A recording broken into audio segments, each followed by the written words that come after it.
मोह सकल व्याधिन कर मूला। तो ये मोह ही है जो भक्ति से दूर कर देता है, भगवान से भी दूर कर देता है। यही तो बात कह रहे हैं धृतराष्ट्र जी।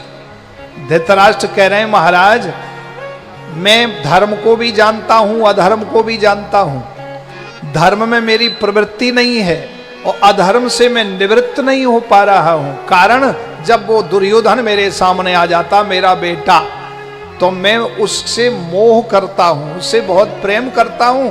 उसके कारण मैं धर्म को भी भूल गया, वो अधर्म को भी भूल गया। तो भगवान ने कहा कि जाओ फिर तुम अपने आप अपने कर्म का फल भोगो। तो कहने का मतलब ये है भगवान सामने खड़े हैं और भगवान ने कहा कि सन्मुख होई जीव मोहि जबहि जन्म कोटि अगनासई तबहि। मेरे सामने मनुष्य खड़ा है, उसके करोड़ों जन्मों के पाप नष्ट हो जाते हैं जो मेरा दर्शन कर लेता है। तो दुर्योधन के और धृतराष्ट्र के क्यों नहीं हुए? वो तो रोज दर्शन करते थे, रोज भगवान के सामने खड़े होते थे। क्यों नहीं हुए? इसलिए नहीं हुए कि उन्होंने अपने हृदय से मोह को नहीं निकाला।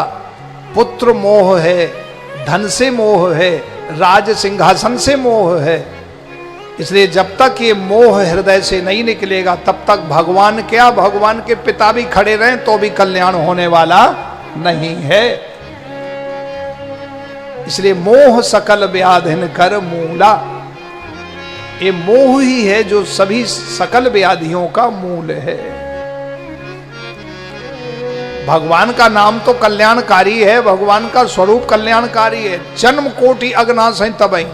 भगवान के सम्मुख जो खड़ा हो जाए, भगवान के दर्शन कर ले, भगवान ने प्रतिज्ञा की कि उसके सारे पापों को मैं नष्ट कर देता हूं, 1 करोड़ जन्मों के पाप नष्ट कर देता हूं। लेकिन दुर्योधन के क्यों नहीं हुए?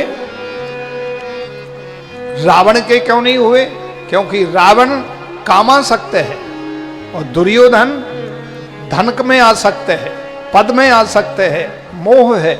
इसलिए जब तक ये कामनाएं रहेंगी, जब तक मोह रहेगा, तब तक भगवान भी सामने खड़े हों तो कल्याण होने वाला नहीं है। इसलिए अपनी कृपा अपने ऊपर जब तक नहीं होगी, अर्थात मोह को त्यागो और प्रभु से प्रेम करो, इसी से भगवान प्राप्त हो जाएंगे, जीवन सफल हो जाएगा।